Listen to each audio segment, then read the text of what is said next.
Hello, everyone, and welcome to Season 2 of Passionate People and Preposterous Peeve. I'm your host, Ike, and before you get too sucked into this awesome interview, do us both a favor and like, subscribe, and share this amazing piece of entertainment, because I'm here with the one, the only, David PARGH!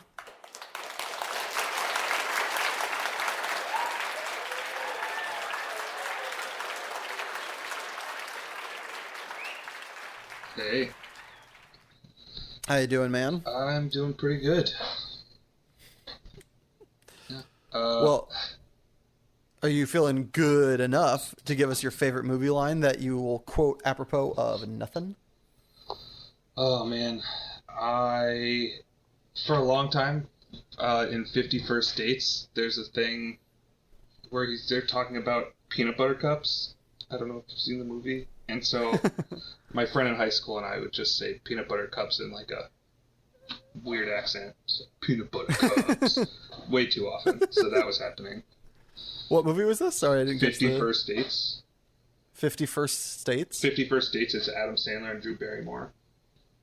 Oh, 50 First Dates. I kept hearing 50 First States. Yeah. I was like, okay, so what does this have to do with Puerto Rico? Oh, yeah, 50 First Dates. Gotcha.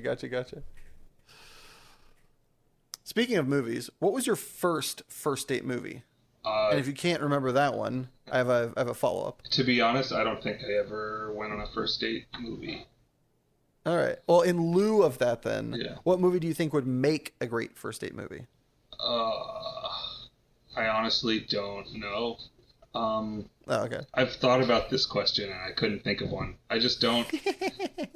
I don't go to the theater that It's much. a mystery. Nobody knows. Yeah, right. Everybody else is lying. You've just accepted the truth, man. I don't like the idea of going. Like, I want to get to know this person, so I'm going to go sit in the dark and not talk to them. Sounds great. So yeah, not going to a movie seems like the best choice for me for a first date. But yeah, probably some comedy, something you can laugh about. Something to lighten the mood. Yeah. All right. Well, what would you say then is your favorite meal to make just for yourself, assuming cost and time are not relevant factors? Like a really nice grilled cheese, but like with ham or bacon and other stuff in it too. All right. Let's break this down. 1, butter on the outside and the inside, butter only on the outside, butter only on the inside. Just on the outside. Just on the outside. Okay. Yeah. What cheese we doing? Probably American and cheddar, and probably just American and cheddar. I was gonna say 3 cheeses. Boy, you living rich. All right. So we're doing ham or bacon, both great choices. Ham, caramelized onions. Oh yeah. Preach, baby. Yep. All right. So we got any sauces inside, outside, dipping in? No, I actually no. really don't like tomato soup, so it's just that with like I know. Trying to not take offense. It's okay. But chips and a soda, it's just my dad always did like sandwich chips and soda. I kind of just have always it's done an American the 3 of us. classic. Yeah, so that whole thing. Real easy. I don't want to spend too much time, but I do I enjoy Have you it a lot. ever I've seen it done once. I don't even remember if I had it, but I remember my mind exploding. I saw somebody do the chips. You know how you do chips on a burger? Give it that little crunch if you don't like the pickle. Sure. But I saw somebody do that once where they finish one side of the grilled cheese, flip it over, open it up, and put the chips in like towards probably halfway through the back half. So they're not like soggy, Sure. but they're not like, disparate temperatures. Would you consider doing that, or is that heresy? Is it chips? Are we snacking chips on the outside, or we had chips on the inside potential? I have not done that, but I'm not the kind of person who wants to separate everything. Like, I'm just gonna smush it all in my mouth at the same time anyway.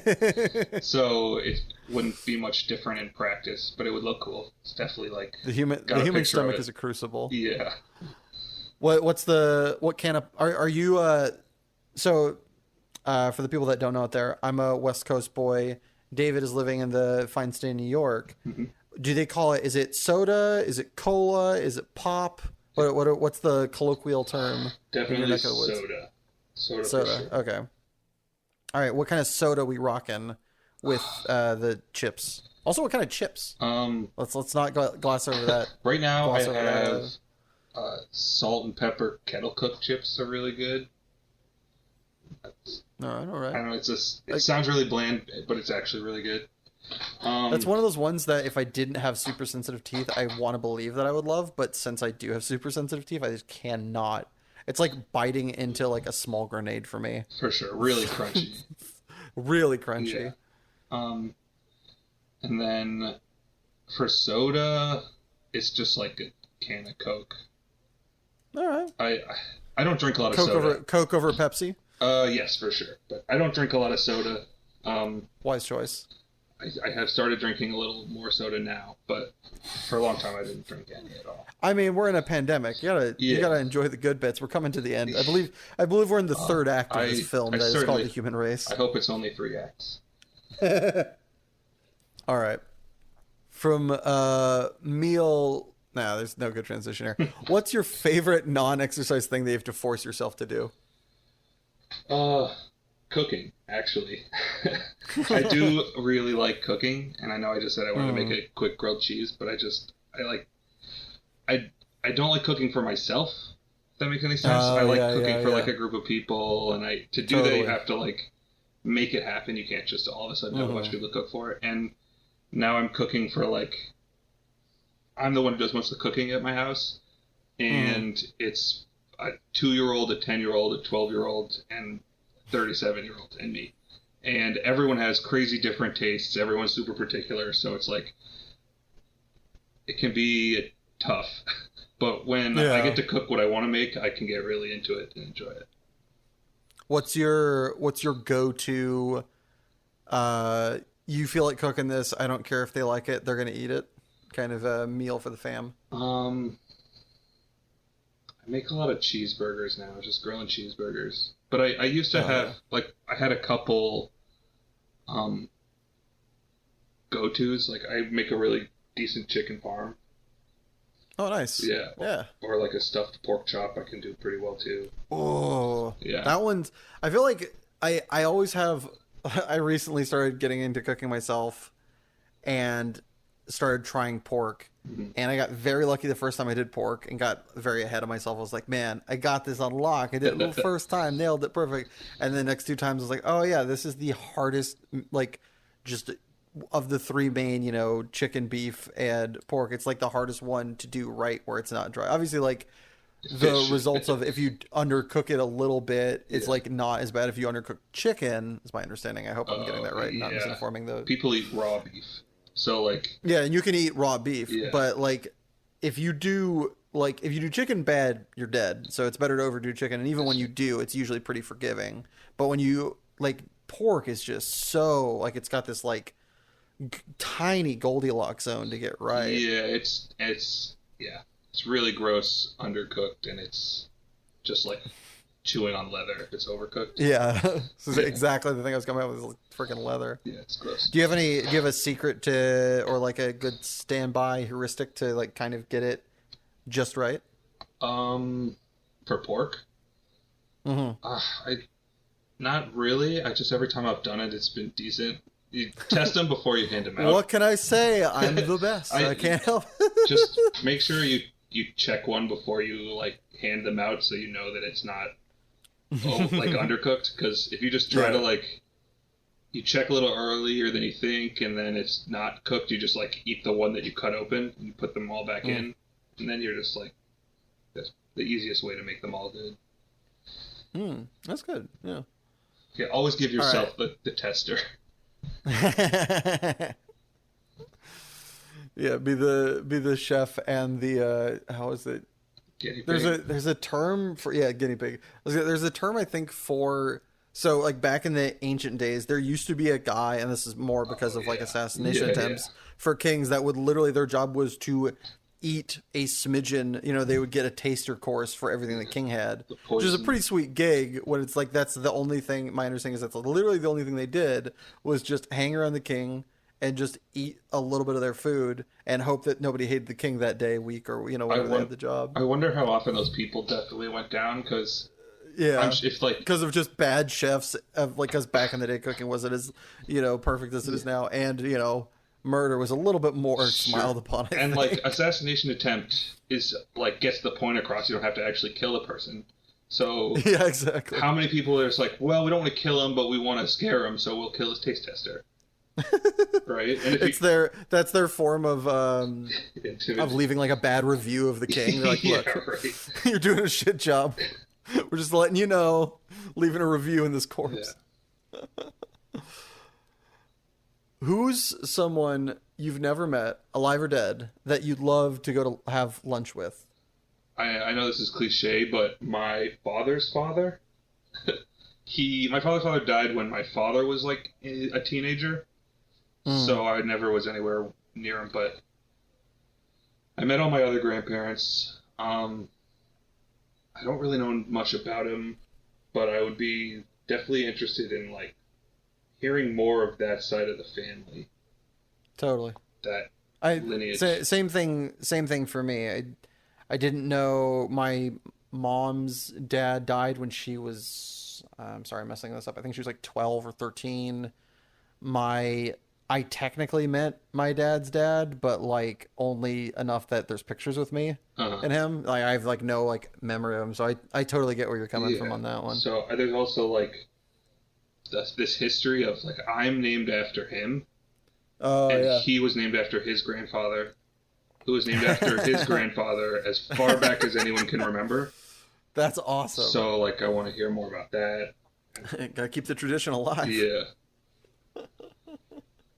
And that way you'd have that nice non-senior thing. That's like the most annoying thing is when like the dad's like, he looks like me, give him my name, and just just like goes on his life like he gives a shit. Oh man, yeah. I have a friend whose full name is Charles Morgan Bailey Wiper the Fourth.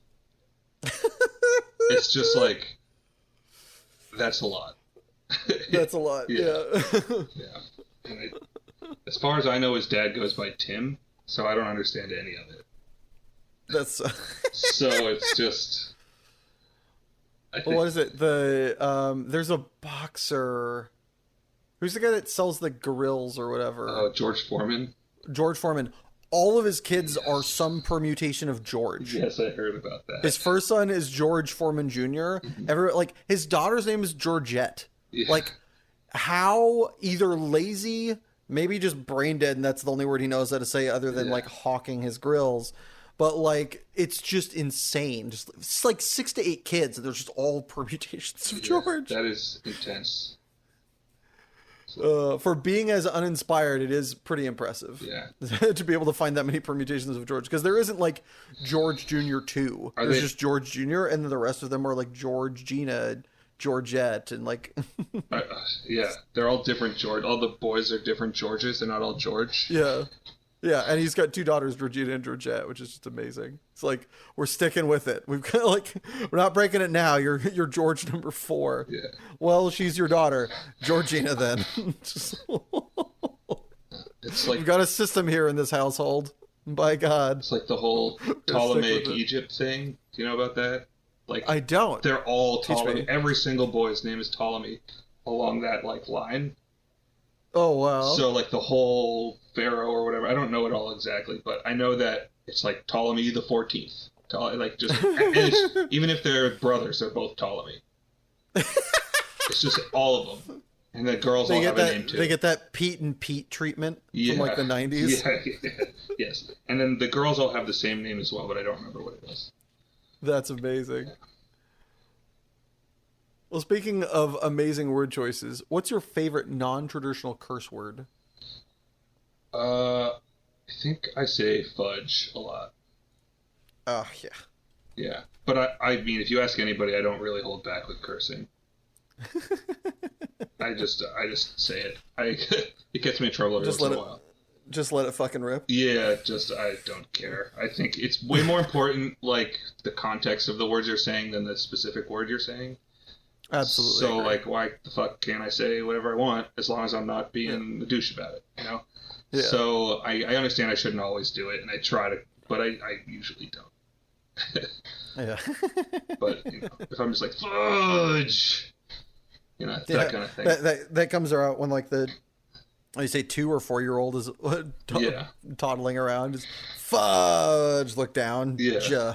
Yeah, right. And then you have to give them fudge, which is a beat, but it's better than them walking right. out and saying their first words Oh, and having them be that. He's definitely dropped F-bombs for sure. 2-year-old, like, what the fuck? It's like, oh no. But, When no. I think I was 5, and it wasn't my first word, but my parents got called into the office, the principal's office or whatever like that. We've been having some problems with your son. Why? What's wrong? He's saying damn a lot. It's because apparently the week before, the month before, my father, who's a pastor, had been preaching, and that had been, they've been God had damned somebody or whatever like that. And either I saw some old lady faint, or I was just like, man, that word just sounds right. And just kept using it in preschool, much to the disappointment of a lot of other mothers, I think.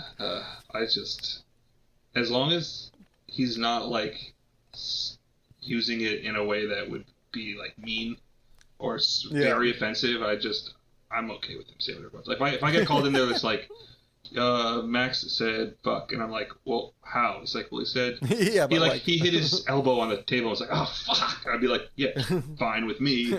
Nailed it. He's using it in perfect context. Exactly. Yeah. What would you have said? Speaking of desks. Okay, yeah. Well, speaking of desks, what inanimate object would you be best friends with were it sentient?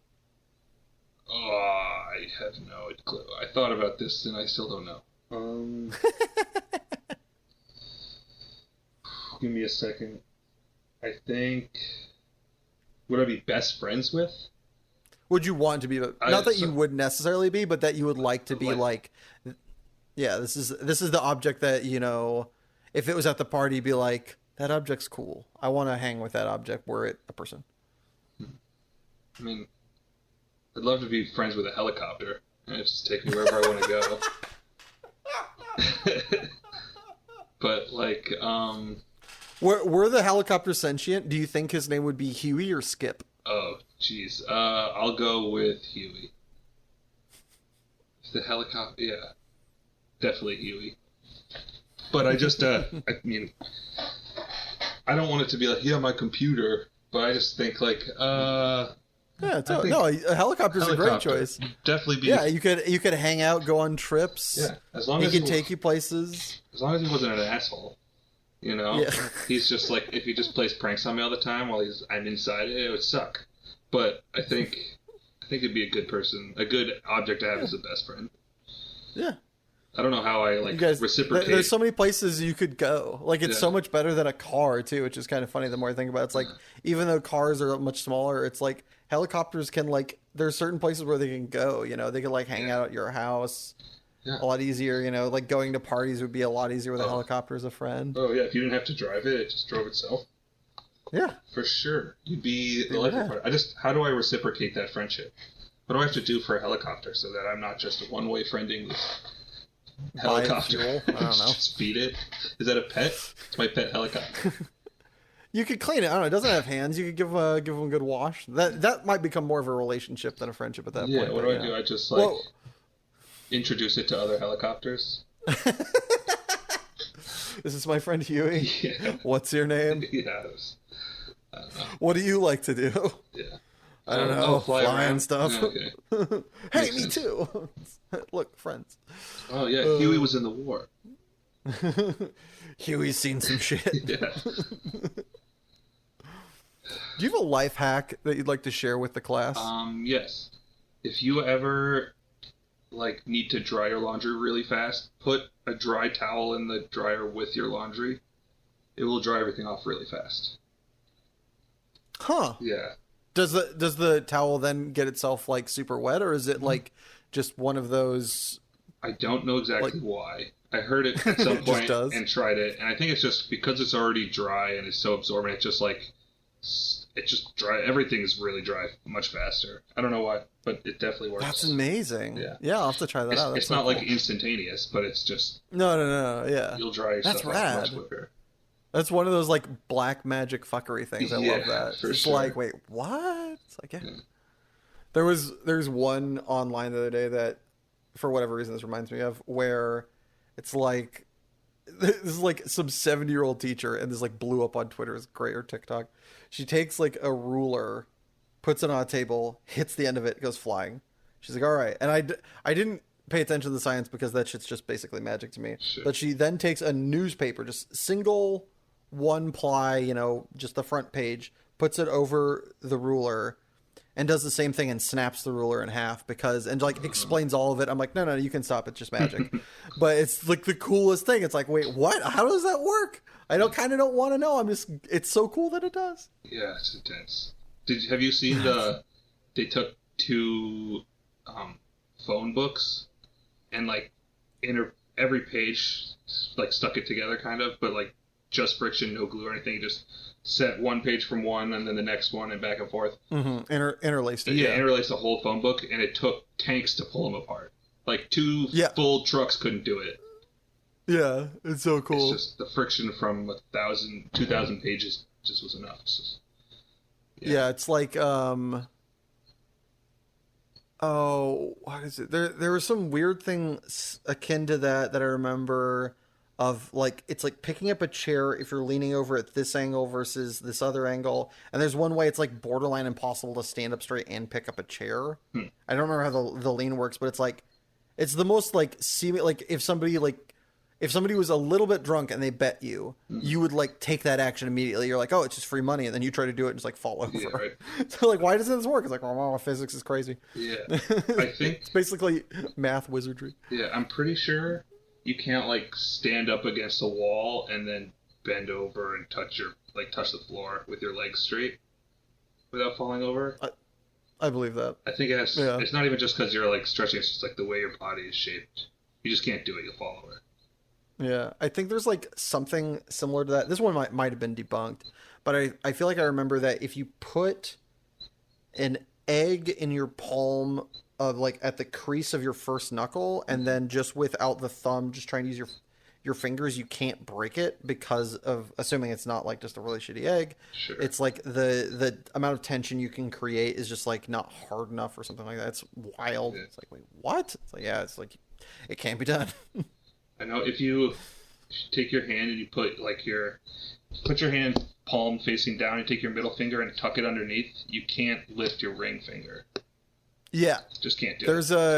There's a couple of those that I've seen. I don't think it's explaining it, but it's kind of like a fun through line of like comparing it to marriage or something like that. There's like a kind of a poem or something that go with that, and how like, these are the friends you make, this is your family, and this is your like there's some like there's some like comparison there. I don't quite remember what it was, but it was like a sweet way of remembering it. It was, I don't think it really holds up to logic, but it was kind of cool. Yeah. Speaking of not holding up to logic, if you were a condiment, which do you think you'd be? I think I would be some kind of spicy mayonnaise, but my partner thinks I'd be sriracha, hands down. I was like, no, it's not the thing I use a lot. And she's like, no, that's what it is. You're abrasive. It's like, okay. You're a little spicy. And it's just like, okay, whatever. But I think we'll meet in the middle. You're sriracha mayo, which is a thing. I know. At least here on I the like West it. Coast. I use it. Yeah. I mean, I make it and put it on sandwiches all the time. Of course. Yeah. You're an American. Yeah. What else would you do? Yeah. I'm a white dude. I like a spicy mayo. Well, speaking of liking things, growing up, what did you want to be? I wanted to be like an athlete or game designer. How young an age did you want to be a game designer? I mean, I've wanted to play games my whole life. It's a huge part of me. But when I was a little kid, 10, 11 at the oldest. Wow. I definitely wanted to make games. I didn't know anything about it, but that's what I wanted to do. I'm nowhere. Games are cool. I would like to continue to do this. Yeah, and I do a lot of playing games.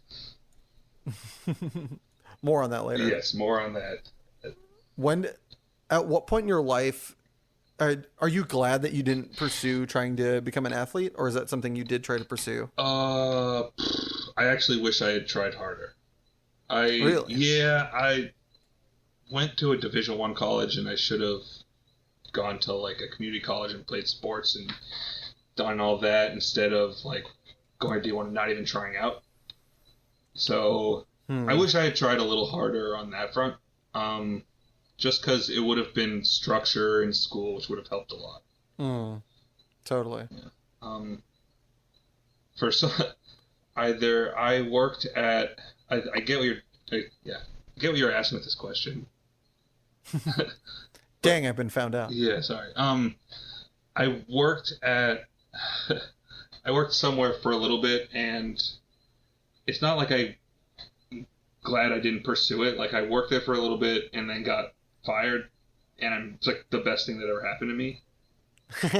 It was like I worked at a children's rehabilitation center type place, not quite juvie, but that kind of a thing.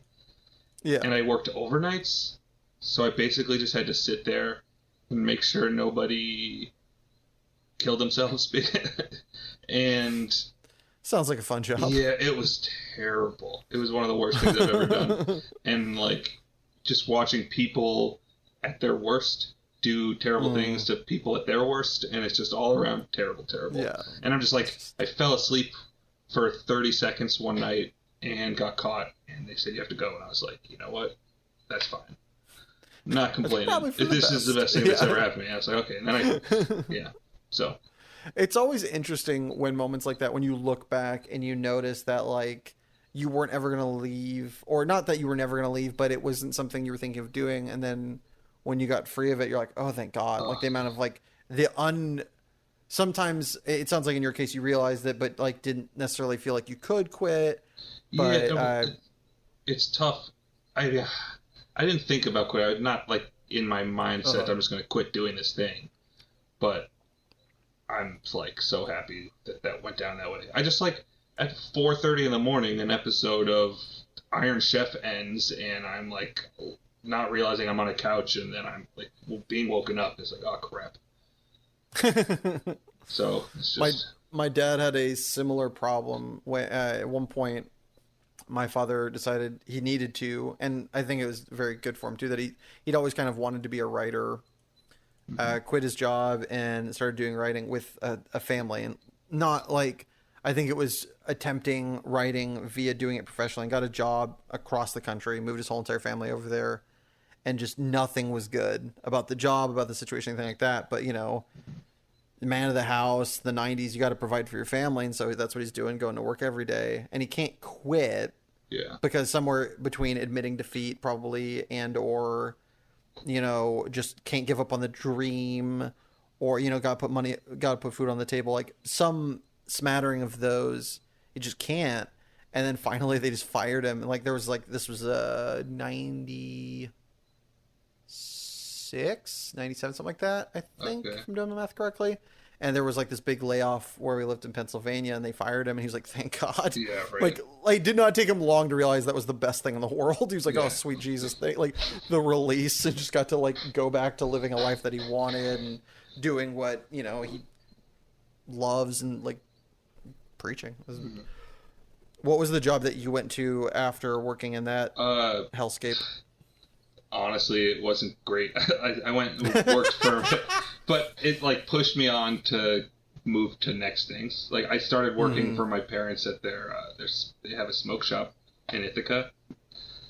So I worked there for a while, and then just like needed more money, so I started working at other places, and I started doing a bunch of things until I ended up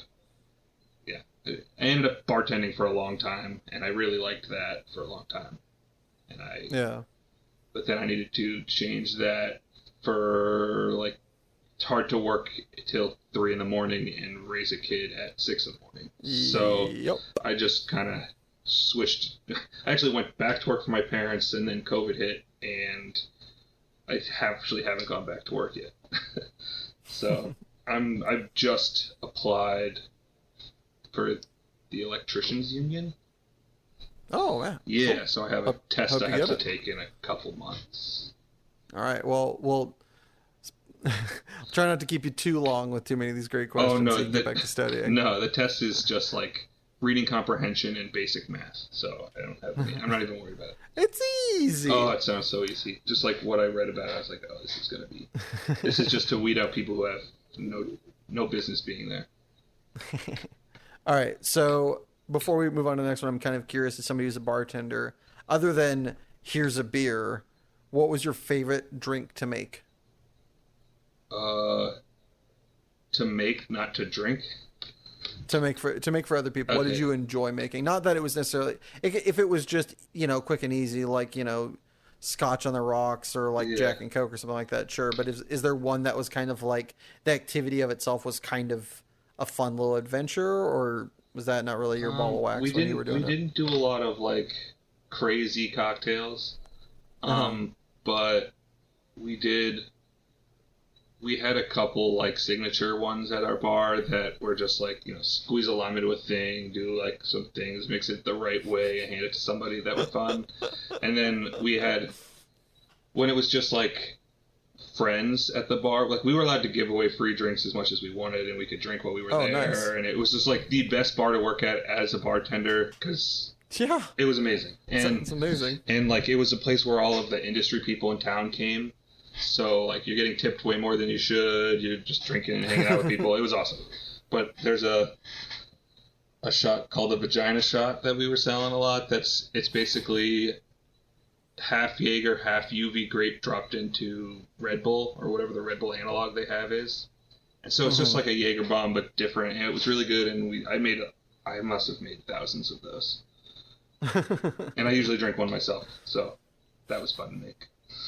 Yeah, you gotta. It's like pork, right? You gotta test the first one, make sure it's good. Yeah, and it's always with friends. Like it's not like some random person's coming up and asking for a vagina. Like it's always people. Like 8 of them. Yeah, well, it's not like a random person. It's always someone who's like a regular asking. So it's like a lot. It's way more fun to like make a shot for a regular than some random person comes up and asks for an old fashioned, and you're like, God damn it. Like, okay, here we go. All right. Speaking of random people, let's say you're going out to a party and you want to look extra. You want to pop. Other than normal garb, what accessory do you rock to just stand out in the way that you prefer? Well, there are a couple things. So when I think of a party, I think of like a house party or like a festival. Sure. So there's like a festival around us, like growing up into my 30s, and I wore fairy wings and like a meat t-shirt once. So it's just like a weird meat t-shirt? Yeah, it's like a t-shirt that's like a tie-dye shirt with a grill on it that's just like all the meat you would find on a grill. So I basically I thought it was literally made of meat. I was like, no. So I was stand out. walking around as the meat fairy for a whole day. But were you giving up burgers? No, I just had a shirt with me. But that's like something goofy like that. That's just like so not close to what anyone else would be wearing. Nice. Yeah. No, I dig that. That's great. Yeah, there was a day. I don't know how much I should be talking about this, but there was a day. Every year it's called Grassroots is a festival, and every year I had something that reminds me of that year. And one big one was a group of my friends made a joke about that we're bringing America to Grassroots. So they all had like USA themed stuff, and someone gave me literally a bikini bottom that was, she said that even when she wore it, it felt like a little uncomfortable, like how revealing it was. So I walked around with that and like pasties that were like top hats, America top hats, and walking around it was a little intense, and just walking around yelling "Vote Bush," and just, it was intense. And anytime someone was trying to take a picture, I'd be like, no, you want to take a picture, you have to be in the picture. And we'd walk up to them, and they'd and I had like a posse of like 20 people walking around with me at one point. But that was amazing. That was a lot of fun, and that's the kind of thing I would do. A lot. That is definitely extra. Yeah, that'll get you noticed. It was intense. So this might tie into the next one with your answer. What life lesson do you wish you learned sooner? Oh man, I wish at a much younger age than I did. I wish that it's like just. I know people say it's like you need to be confident or you need to be, but it's just like. Just stop worrying as much about what other people think of you, and just do what it is that you wanted to do. And then there's a limit where it's like you don't want to be a dick and you don't want to just like ruin your relationships with people. But it's not a lot of things. But you also have to be true to. If you're not true to yourself, then you're not who you are, and then then what's the point? And not a lot of things you're gonna do are going to like ruin someone's view of you, right? And if something you wanted to do ruins their view of you, then fuck them. You know, like I don't need that. So I wish that, assuming you're not being a raging asshole, take a moment of introspection. Exactly. But most of the time, fuck them and move on. Yeah. So I wish at a younger age, I just realized that it's so little of what people think about you matters. Yeah. As long as you can like be okay with it yourself, that's what really matters. So let's say, hypothetically, they made a movie of your life. Who would you like to play you? Doesn't need to necessarily look like you, but who would you want to play you? And in what time period of your life would you want the movie to be centered, or them to be the depiction of yourself? If I didn't have people knowing it was about me, I think college years would be a lot of fun to be a movie. All right, so David PARGH, the college years. Yeah. Who's on the slate to be cast as College Dave? Honestly, it's probably someone like Zach Galifianakis. That's the exact one that I would pick for me as well. Yeah. I got called Zach Galifianakis. I could have... if I ever got invited to Halloween parties, didn't, because I wasn't cool enough or didn't know cool people, or, Halloween parties are lame. Take your pick of which answer is correct. Yeah. I could have gone at any point just wearing a t-shirt and just kind of stuck my chin up a little bit, and I was like a dead ringer for Zach Galifianakis. Yeah. I don't think I would even had been asked, so I 100%. Yeah. Or Philia on that one. Yeah. My nickname in college was Gump, so maybe I should just have Tom Hanks do it. Nah, Zach's got more style. I feel like that's one of the movies that people are eventually going to realize is kind of hacky. Yeah. It's like so much of Forrest Gump is just like it's just like feeding into people's memory banks. Like it's just a nostalgia grab. I mean, yeah. Yeah, it's like, what, you remember these things? Yeah, here he's walking in frame when these things happen. Isn't that a cool movie? It's like, I guess. Like, if you remember those things, I feel like that's a movie that in 50 years people are going to look back and be like, why did this win Oscars? Why does this have this kind of acclaim? It's doing nothing. Yeah. It's just the 70s, but with Tom Hanks being a bumbling moron. Yeah, that can run fast. Yeah, that's a good point. I think, I don't know. No. Say Zach Galifianakis is the best answer. Stick with that. As a fellow Zach Galifianakis accidental impersonator, stick with it. I think the man's going places. He's got charisma. He's got character. Yeah. I also really like. I don't know his name. The guy from Stranger Things, Murray. See what I'm talking about? Murray. He's like the guy who speaks Russian. He's kind of like a conspiracy theorist writer guy. Oh, I have no idea what his name is. Yeah, hold on. I'm trying. He was in this movie called like Lemon. Yeah. It's Brett Gelman. Yeah. I'm a fan. The guy is an acting. No, his name is Brett Gelman. That's who the actor is. Yeah. That guy is amazing. Yeah, I'm a big fan. He's in Fleabag. He's in this weird movie called Lemon. He's in Stranger Things. The guy is just like secretly in a million things. He's just really kind of amazing. Yes, I saw him in some weird thing with Matthew Perry a long time ago, where he's like, it's like a bunch of people in a help group. They all have like something going on. He was good at that. He's just really good at being kind of crazy.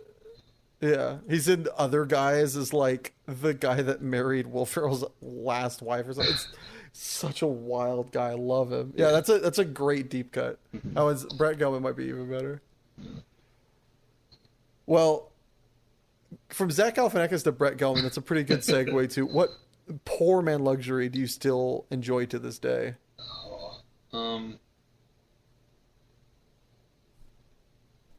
I like gas station food, like meat roller stuff at the 7-Eleven, or Oh yeah, like no, a breakfast sandwich that's disgusting, like that kind of stuff.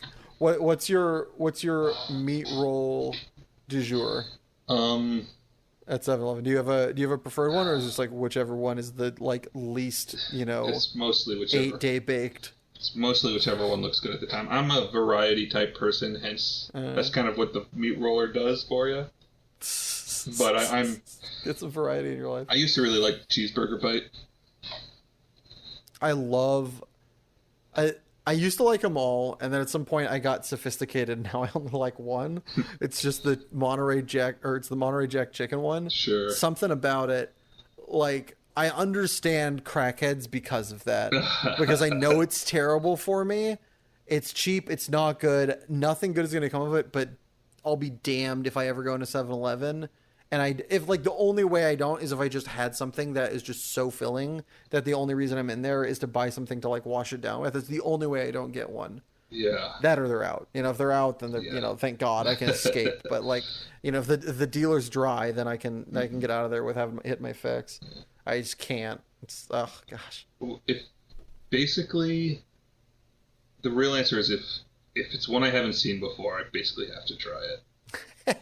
I go, there's some weird Korean barbecue steak. It's like, why does that exist? Let's find out. Yeah. 100% this is not Korean barbecue or steak, but I need to try it. Exactly. It's like, why are they doing this to me? But we'll find out.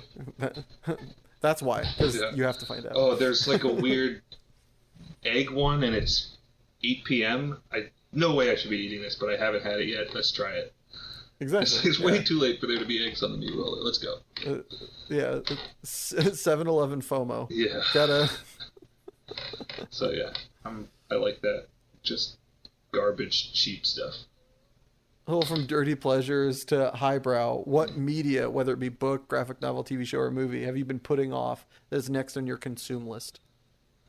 Well, this is embarrassing. I have been thinking about rereading the Harry Potter series.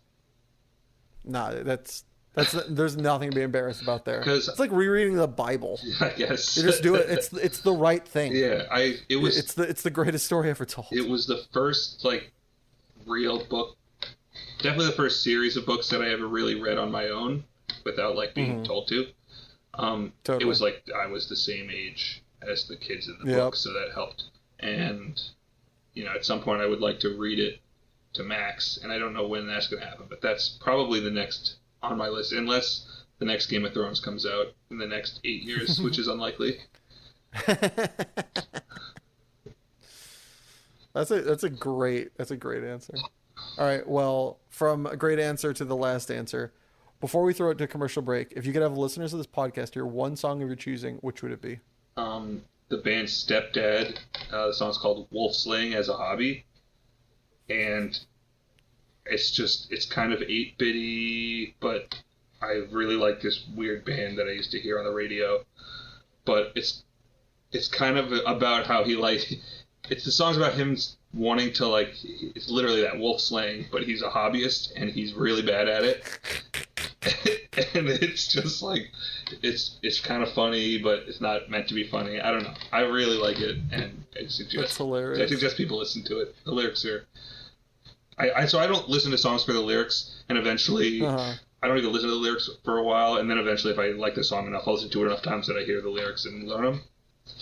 Mm-hmm. This is one of those songs, and the lyrics hold up to how much I liked it without the lyrics. That's awesome.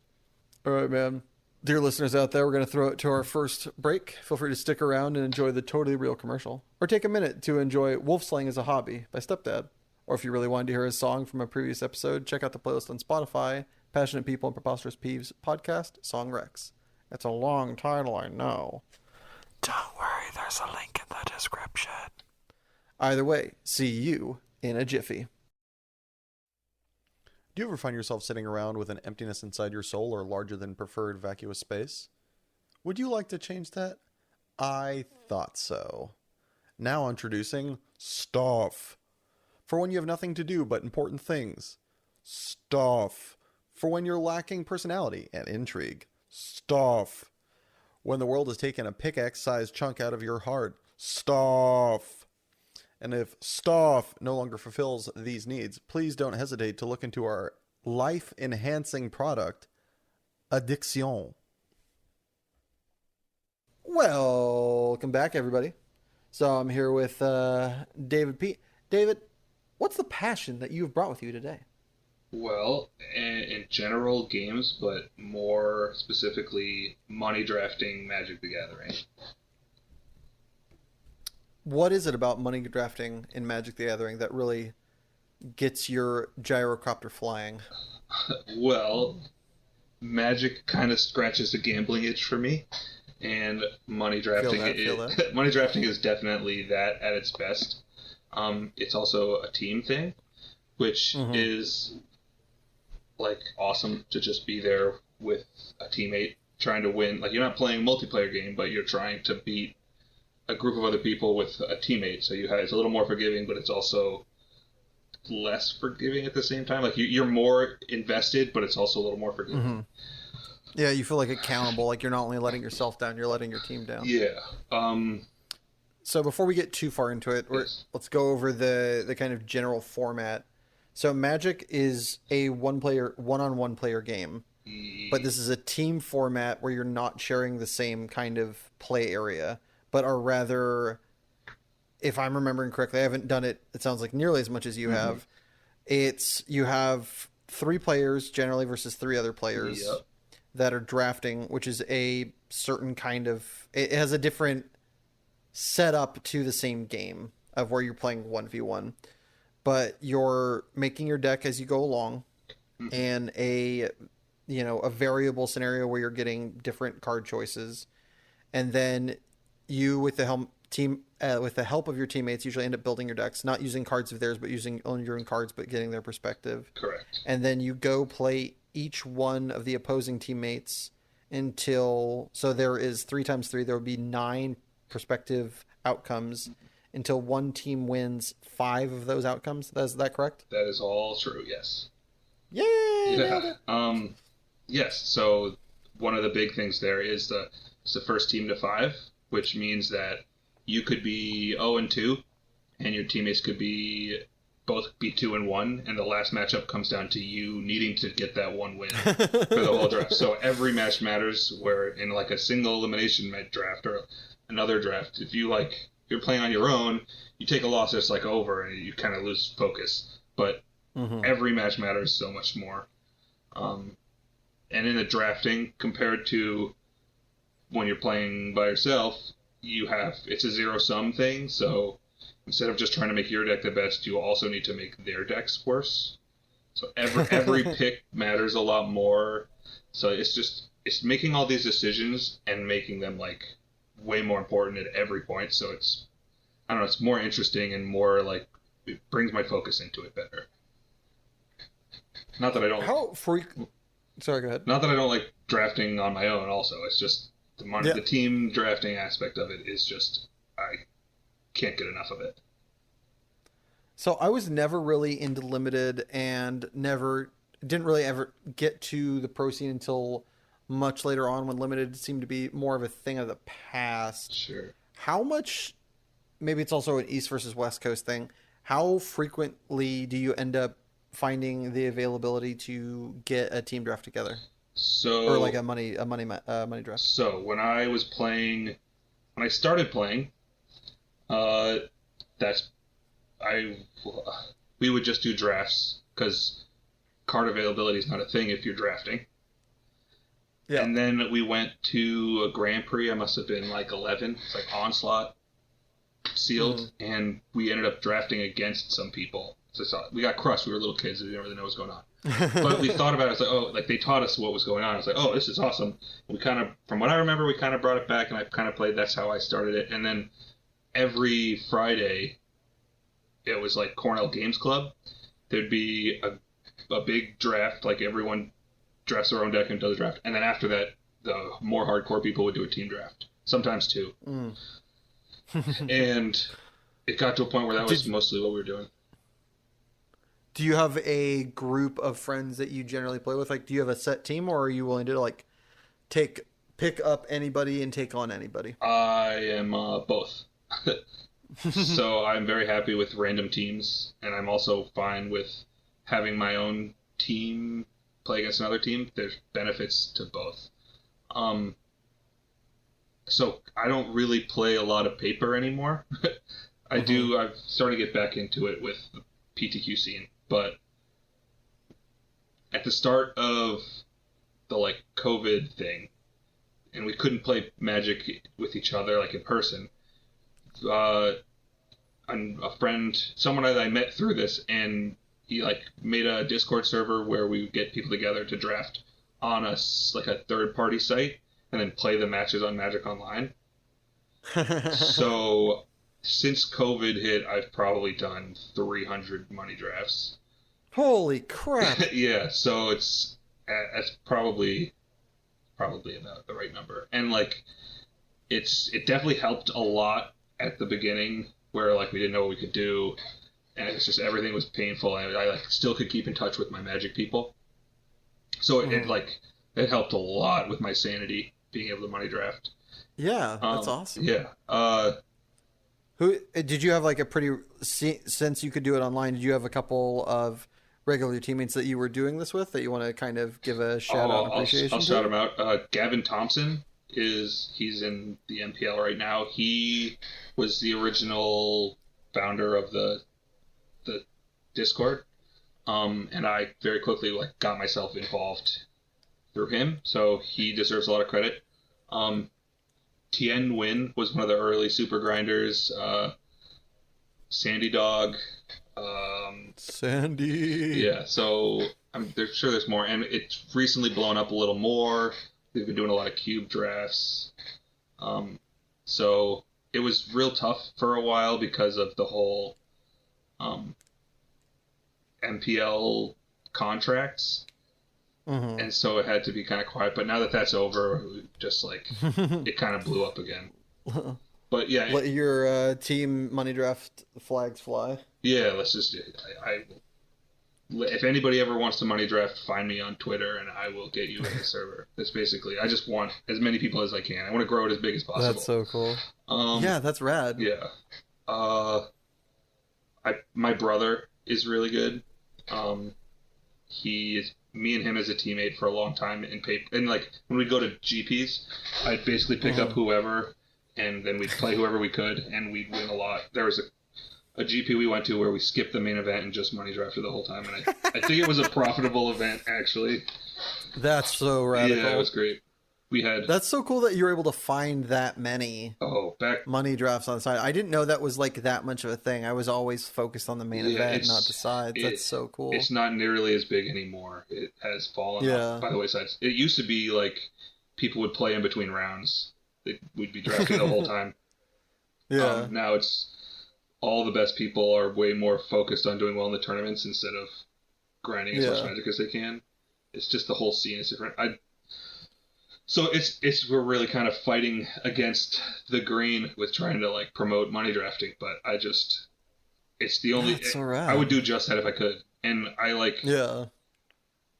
We did a team limited in general. Like I went, my brother and I and one of the Ithaca kids, we started 10-0 at a Grand Prix, and we missed the top 4, and I'm not sure what was more disheartening. Was it either that we missed our shot to go to the Pro Tour, or that we didn't get to money draft for like $800? You know, like that's what I want. I just want a money draft for the highest stakes possible. And like so, but my brother, me, and another Ithaca kid, we just came in second at the SCG team sealed thing. Oh, right. So I got to do the like.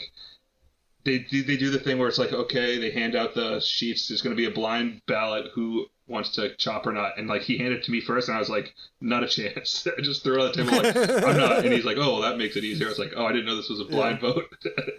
It's just like, yeah, no, I'm here to money draft, so now I get to do it.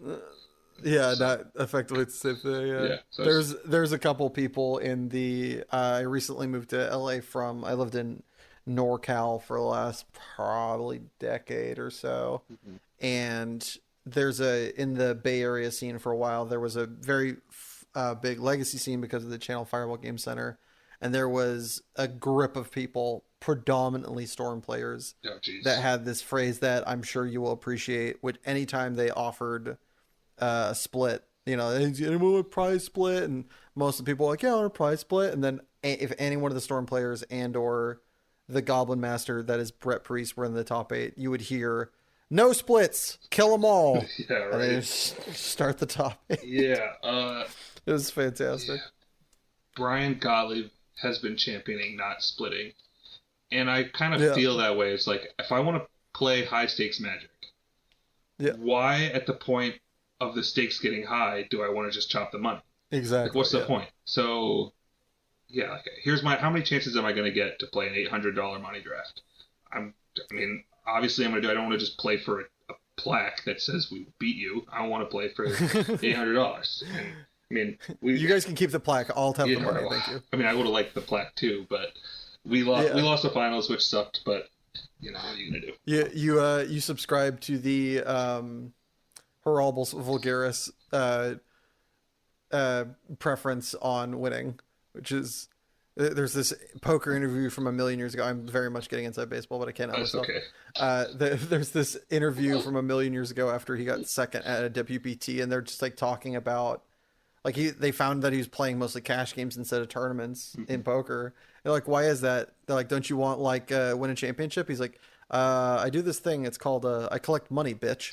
And so it was like, that's kind of why you're there. Like this idea of accolades is like, it's cool, but it's not like a sport where people look at you like you're Jordan or Tiger. Yeah. It's like, at the end of the day, and there's this great thing I remember hearing years ago. I don't remember who. I think it was some Star City Games writer that was like, you should, if you believe you're favored and the difference in splitting versus not is unless, let me see if I get this right. It has to be like life changing. It has to be like 40% or more of your bank account is what you would get is like the difference between splitting and not. He's like, unless it's that, you should just play. Yeah. Or unless you're like superbly an underdog, and then try to get the equity where you can. Like if it's like if it's a 20-80 matchup, try to see if we get the split. See if your opponent just doesn't want to play and take that equity. But if it's 50-50 and you think you're a better player, it's like if you think you're in a good spot or whatever, just play. Yeah, I'm even at the point where it's full degeneracy, where it's like I will play for as much as people are willing to play. And there's a limit now. Like I was winning a lot, and now I'm in a slide because my focus hasn't really been where it needs to be. But I still want to, I do $100 drafts as often as possible.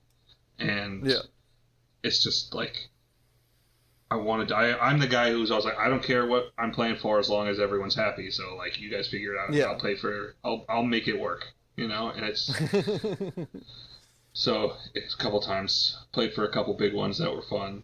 But yeah, I can't get enough. Does it?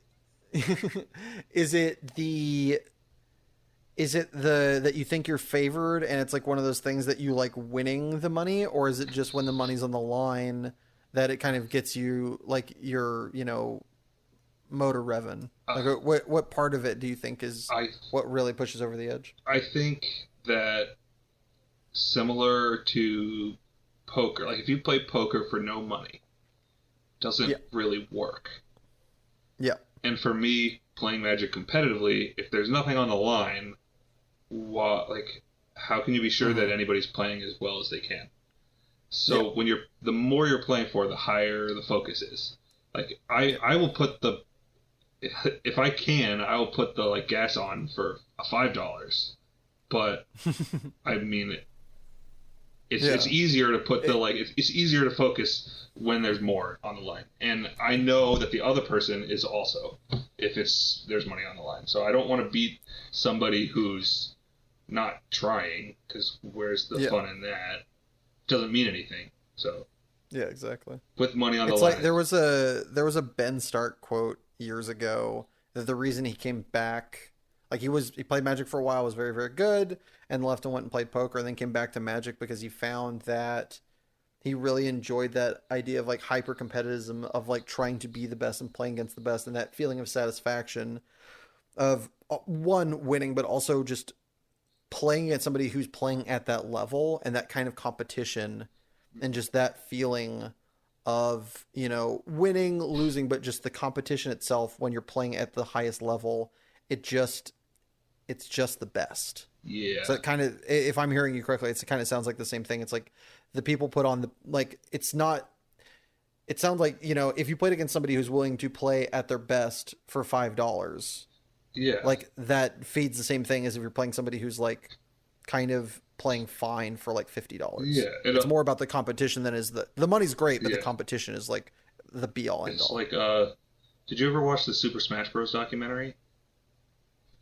I did not even know they had Oh, it's one. amazing. So, this guy, Korean DJ, he was a nobody, and he went from nobody to one of the best by money matching for $5 at tournaments. Just and everybody. He like wrote out a list and said, in order, I'm going to beat all these people, and he'd bet them for $5 because at $5, like, they would try to beat him. Right? If they just played for free, they wouldn't care. But if there's money on the line, and there's not a lot of money at the time in the game, that like they're going to put their all in, and he just like went up the list of all the people and just ended up being one of the best. So that's so cool. It's similar to that, right? Like, yeah, it's hard to play testing games if there's nothing on the line. It's hard, like totally. But it's the same idea as like that's why everybody wants to play on the Pro Tour. No one's going to the Pro Tour because they think it's the best EV plan. Like, it's not going to be their best EV tournament. They just want to play against everybody who's really good. And when you're playing for money in any spot, you know that they're going to try as hard as they can. Totally. So, what would you say is the biggest misconception about money drafting by the wider world, and or about Magic players that don't kind of know that much or kind of view it in a hazy light? I don't know. Biggest misconception about it is that if you don't think it's the best way to play, then you're just you're wrong. But no, I don't know. I personally am not a big constructed player. If you're going to play limited, it's the way to go, and I will jump through as many hoops as I can to make it happen. That's how much I think that it's the best way to play, and I think that people think that there's. Well, okay, I think there is a misconception that at least I've run into or heard about, and maybe you have or haven't, that it's. I think it kind of gets unfairly compared to hustling. Oh, there's people that are like, oh, let's play, just, you know, and like, but I've never seen it come across that way, but it seems to have phased, like, I think that's the way, like, higher ups at, like, WotC and stuff see it, is that, you know, people are getting scammed. Yes. That, you know, it's like, but that's not, in all my experiences, that hasn't been the case. Yeah. It's always been up front. You know, people are more than happy to boast about how good they are. And, you know, that's not, there's very little, like, of that kind of rubish, you know, gaslighting going on in the community at large, and especially in those circumstances. It always seems to be like, hey, I think it's always a bravado thing more than it is a money thing of, I think I'm better than you, this is how I prove it. Mm-hmm. And, you know, do you want to match this or do you want to bow out? Yeah, and honestly, while that is definitely the case now, I may have been on the wrong side of that when I was younger. And honestly, yeah, but I mean, that when you were younger, this was also back in the days where, like, cheating was a lot more prevalent. I was never cheating. I just no, not that you were, but that, like, back in, you know, I started around Onslaught 2, the idea of cheating and the idea of collusion was a lot more commonplace. At least when I was, like, coming up and playing in Nevada, there was a lot more kind of shady behavior. I remember somebody talking about going to an event and being like, yeah, he didn't play, like, he decided to not play day 2. He figured he would be better off going around with his 5-finger discount. I was like, what's that? He's like, oh, he was stealing from people. Yeah. It's like, this is somebody who went to the Pro Tour who's telling me this about their friend. It was like, and it was commonplace. It was like, oh, Yeah, there's shit like that. This was the shadiness that was back in the day, and it's very much not become that now with the prevalence of it being shown online and with the coverage and with that kind of thing. It's like moved away from that. So I think back in the day that may or may not have happened, but now that's not what it's about. Yeah. Or at least from the vibe I get in the, talking to people such as yourself. Yeah. It's just about the highest form of competition and, getting your bag, but also like making it more official. If you play for $5, like I don't care, it's $5. But when you're playing for $100, if they say they don't care, you're like, cool, I'll take your $100. Exactly. I care. I'll pay rent. Yeah. Yeah, exactly. It's like win-win. Yeah, and when I was younger, a big part of my game in like sports and this kind of thing was kind of just like the not putting off that I'm actually good at something.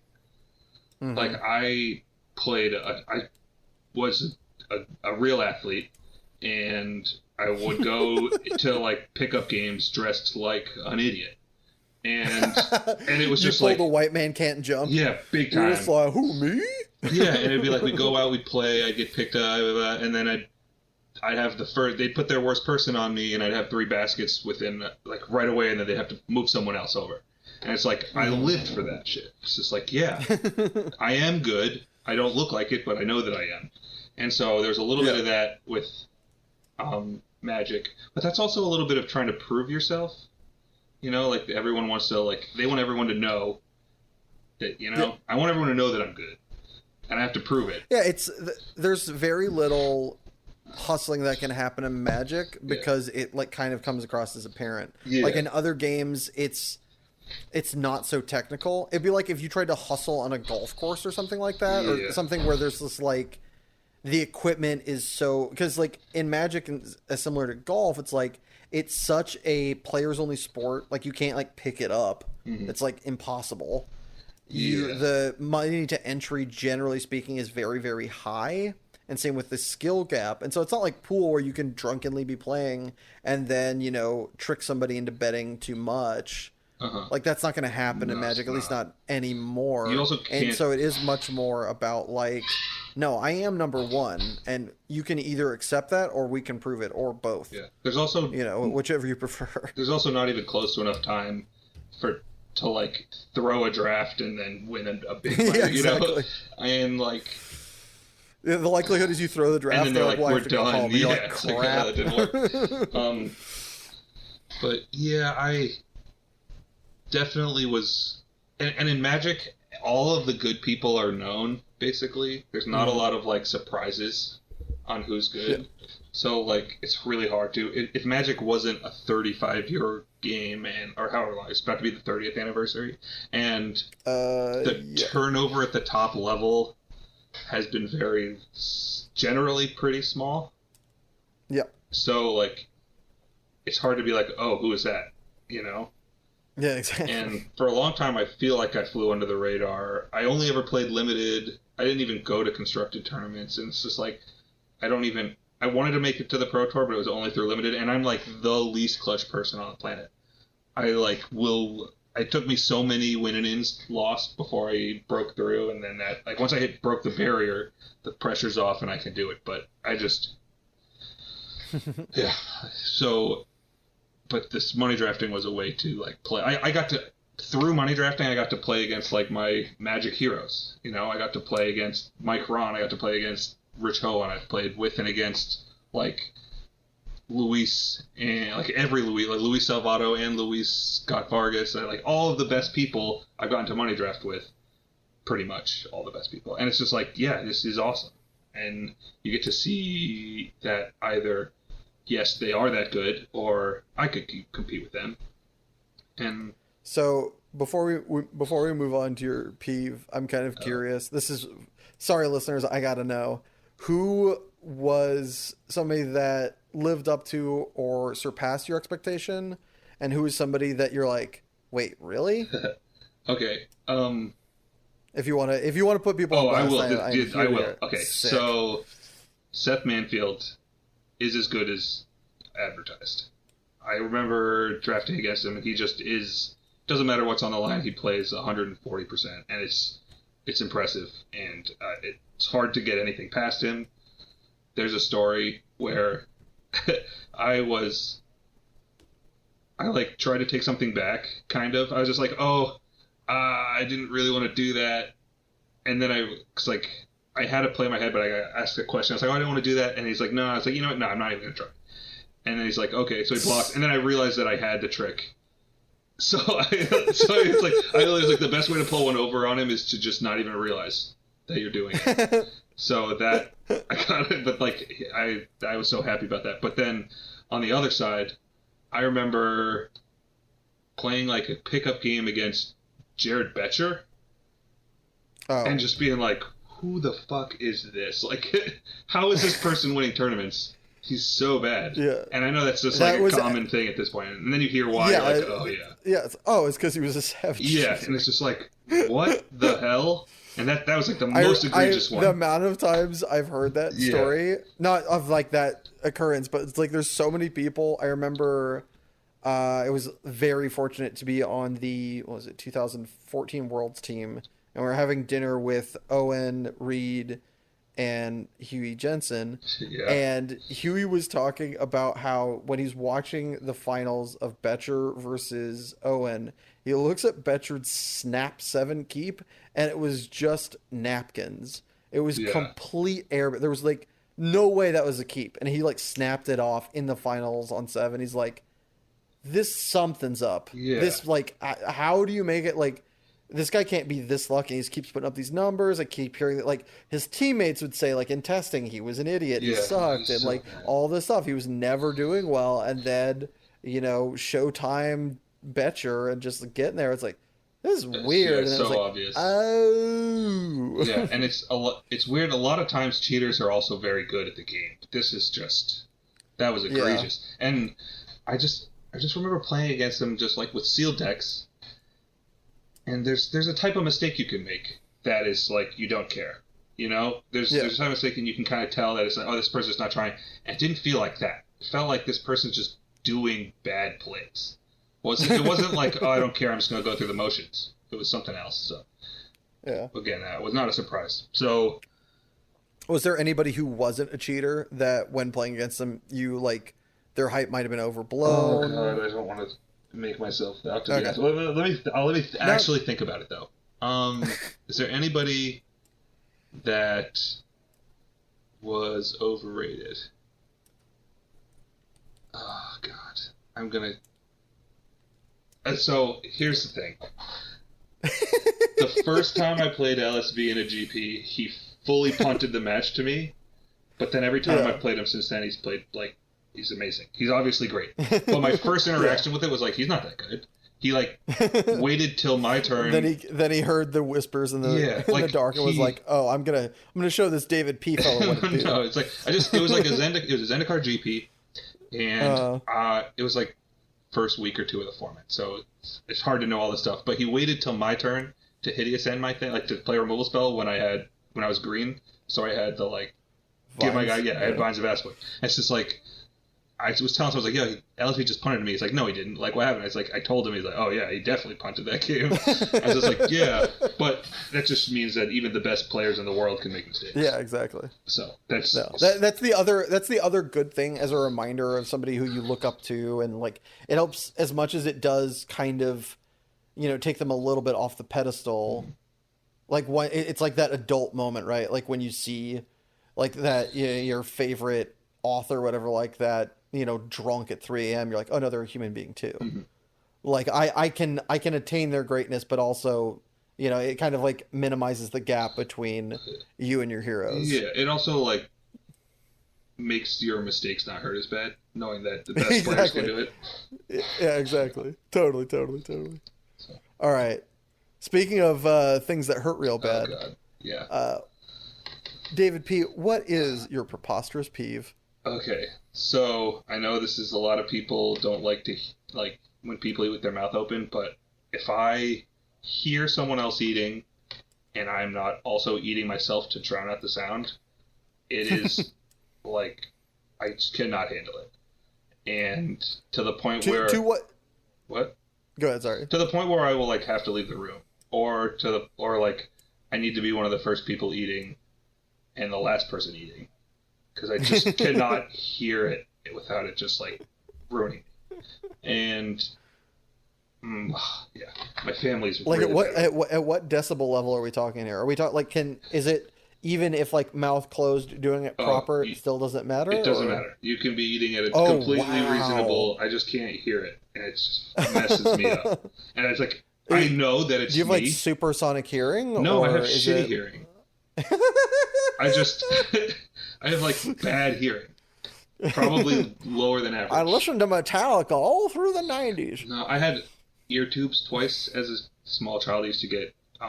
Oh wow! So like I used to get infections a lot. So my hearing just sucks. But I can't. If I hear someone eating, it's just like and I know it's me. I don't even blame that person. It's gotten to the point where I know it's me. I go and it's really hard to be like excuse yourself from the situation without trying to make like you feel like an asshole because they're not doing anything wrong, but you have to leave, and you can't say I have to leave because I'm hearing you eating. It's like, but you're not doing anything wrong. I just can't do it, and it's brutal. And it's like a phobia of the color blue or something like that. That kind of shit. Yeah, it's just like, oh my god, it's just jarring. I can't handle it. So to backtrack and go down memory lane, when did you first notice this? Do you remember, like, was there a time that it like started happening, or is there something that brought it about? Okay, was some babysitter like sitting on you, just eating in your face, and just like trauma forever? Like, what happened? I feel like this is my whole life, but I'm gonna assume it came about because my dad is the loudest eater on the planet. He doesn't even try. It's just like smacking his lips, mouth wide open, just chomping away. And like my family in general doesn't care about it. So there's just like it's brutal. My dad, my brother, my mom's good about it, but it's just like so I don't know. I think that's probably why it's so bad for me. But I just... do you try to rectify that by doing the exact opposite? Are you like a super quiet eater? I am probably or is it part of drowning? Okay. Because when you said drown it out, I'm wondering if like you're kind of eating loud intentionally for your own self-preservation or how... I think in general it's subconscious, but I definitely will tend... Sometimes I'll be told I'm eating loudly and I go, oh, I'm sorry, I hate that. But it's... Yeah, it definitely, like, if I'm eating myself, I don't really hear it as much. Yeah. So, do you have a story time moment where this peeve shone the brightest? I mean, anytime I'm in a room with my father, it's just like mom, it's like But did you have to like leave Thanksgiving? Was there ever hands thrown? The thing is, it's not. I mean, there's definitely been fights where if we're playing a board game and my dad's eating a bagel, it's like, I can't. I gotta wait. I will stop the game. I gotta go. And I wish it was one situation. It's happened so many times that there's not like one time. But it's just, anytime that my dad's involved with it, it hurts a lot. But, I still love my father. It's just... From a room away or with a you love your father when with hot dog yourself. Yeah, I need to make my own sandwich or just wait till he's done.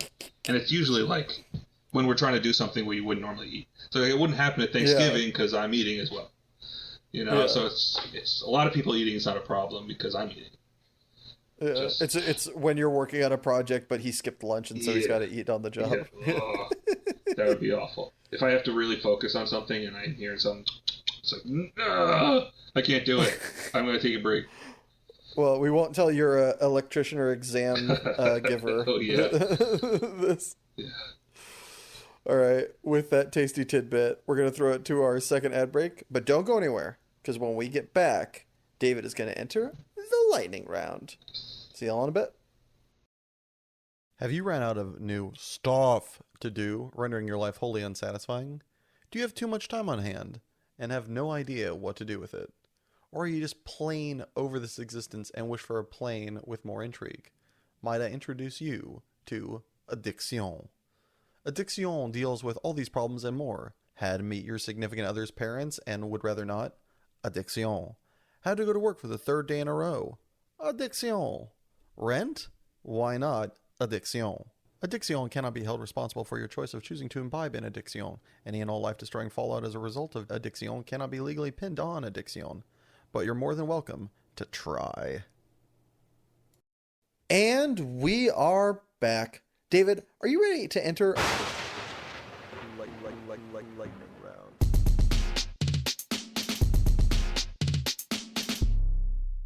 The lightning round? Ready as I'll ever be. Okie dokie. Well, put however much money I owe in alimony on red.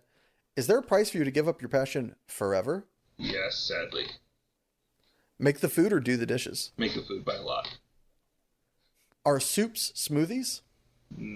Usually no. So no. Did you ever cheat on a test in school? I believe so, yes. Are you out of touch, or is it the children who are wrong? I'm probably out of touch. Would you rather have your inner monologue sound like Gilbert Gottfried or Fran Drescher? I don't know who Fran Drescher is, so Fran Drescher. It's the nanny from the TV show The Nanny. Deep sitcom cut. Anyway, Yeah, sorry. would you? I should have looked it up. I don't know. No. It's all good. Would you rather read the cue cards while wearing the crown or live in a hovel and speak your mind? Can I live in a hovel and read the cue cards? I guess. No, crown and cue cards probably. Do you create your own thoughts or do you just listen to them? I think I create them. Take out the garbage or play trash Tetris? I like the idea of trash Tetris. Sounds fun. And that's probably what I'm doing with the recycling. You're having the best day of your life. What happens next? Another amazing thing or something terrible? There's hopefully something amazing, I think. Pineapple on pizza or fist fight? Pineapple on pizza is not as bad as it gets its rep for. You come across as strangers just struck by a car. Their dying breath is this. This is very important. Please tell my wife. She's a dirty harlot. Ooh. Do you or do you not tell their wife his message? Can I give a lengthier answer to this? I want to say no, I won't. But if she's right there, then yes. If I don't have to go out of my way, then I'll tell her. But if I have to do any extra, like who is this person? I'm not going out of my way to this person's dying wish. So probably no. Is professional wrestling cool or lame? It's cool. Courtesy flush or light a match? I guess courtesy flush. Telekinesis or telepathy? Telekinesis. Assuming there are no health or global effects to worry about, would you rather it always be dark or always be light? I'd rather it always be light. Yeah, light. Would you rather be completely made of eyeballs from the neck down with no eyelids, or be a remote-controlled Tonka truck from the neck down? You have the remote, but you have no ability to use it, so you must give it to someone else who you trust. Tonka truck. I don't like shit in my eyes. Brussels sprout flavored Mountain Dew or day-old lasagna milkshake? Brussels sprout Mountain Dew sounds totally fine. Could you eat 37 of your favorite food for $5,000 in a 1-hour time limit? I want to say yes. Well, congratulations. You've survived the lightning Oh, round. nice. But before you move on to your prize, I, like many others listening at home, would like to now know, what is your favorite food? I don't know. Something I haven't had. Something candy of some sort. Sour gummies. Yeah, 37 of those is pretty Yeah, not doable. hard. I don't even know what my favorite food is. It's probably... I would give it a shot. I don't know. I don't know if it's a bet or not, but I would try my darnest to eat 37 of... It's not like my favorite meal. It's my favorite food. So I'm thinking, like...